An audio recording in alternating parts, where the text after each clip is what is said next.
Number 1, इजाज़त के बगैर किसी के कमरे में दाखिल ना हो। नंबर 2, आपस में कर्ज के मामलात तहरीर कर लिया करो। नंबर 3, किसी की अंधी तकलीद मत करो। नंबर 4, अगर कोई तंगी में है तो उसे कर्ज उतारने में मोहलत दो। नंबर 5, सूद मत खाओ। नंबर 6, रिश्वत मत इख्तियार करो। नंबर 7, वादों को पूरा करो।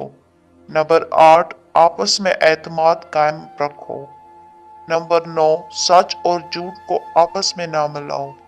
नंबर 10, लोगों के दरमियान इंसाफ से फैसला करो। नंबर 11, बदजुबानी से बचो।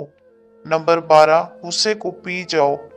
नंबर 13, दूसरों के साथ भलाई करो। नंबर 14, तकब्बर से बचो। नंबर 15, दूसरों की गलतियां माफ करो।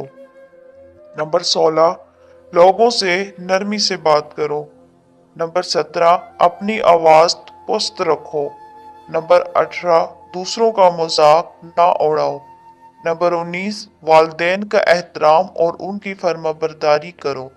नंबर 20, वालदेन की बेअदबी से बचो और उनके सामने उफ तक ना कहो।